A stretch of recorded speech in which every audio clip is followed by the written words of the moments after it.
The Untouchables and the Pax Britannica by Babasaheb Ambedkar. Part 2. Another question is, why was a direct sea route necessary for these European nations to reach India and to obtain spices? Before the European nations discovered the sea route to India via the Cape of Good Hope, there was in existence three well established land routes by which these luxuries and spices used to reach Europe and known as the northern, the middle, and the southern routes. The northern route lay between the Far East and the West, extended from the inland provinces of China westward across the great desert of Gobi, south of the Celestial Mountains to Lake Lop, then passing through a series of ancient cities, Khotan, Yarkand, Kashgar, Samaro, and Bukhara, till it finally reached the region of the Caspian Sea. This main northern route was joined by others which crossed the passes of the Himalayas and the Hindu Kush and brought into a united stream the products of India and China.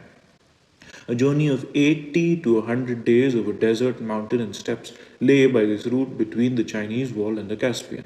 From still farther north in China, a parallel road to this passed to the north the desert and the mountains, and by way of Lake Balkhash to the same ancient and populous land lying to the east of the Caspian Sea. Here the caravan routes again divided. Some led to the southwestward where they united with the more central routes prescribed above and eventually reached the Black Sea and the Mediterranean through Asia Minor and Syria. Others passed by land around the northern coast of the Caspian or crossed it, reaching a further stage at Astrakhan.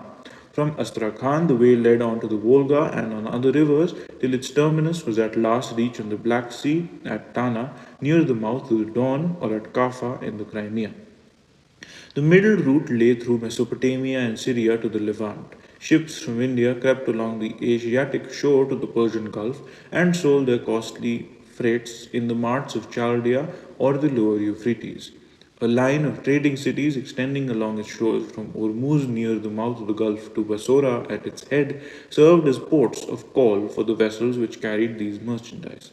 Several of these coast cities were also termini of caravan routes entering them from eastward, forming a network which united the various provinces of Persia and reached through the passes of Afghanistan into northern India. From the head of the Persian Gulf, one branch of this route went up the line of the Tigris to Baghdad. From this point, goods were taken by caravan through Kurdistan to Tabriz, the great northern capital of Persia, and thence westward either to the Black Sea or to the Lias on the Mediterranean. Another branch was followed by the trains of camels which made their way from Basora along the tracks through the desert, which spread like a fan to the westward till they reached the Syrian cities of Aleppo, Antioch, and Damascus. They finally reached the Mediterranean coast at Laodicea, Tripoli, Beirut, or Jaffa, while some goods were carried even as far south as Alexandria. The southern route was a sea route in all except its very last stages. It lay through the Red Sea and brought the products of India at the far east by sea to Egypt, whence they passed to Europe from the mouth of the Nile. The end.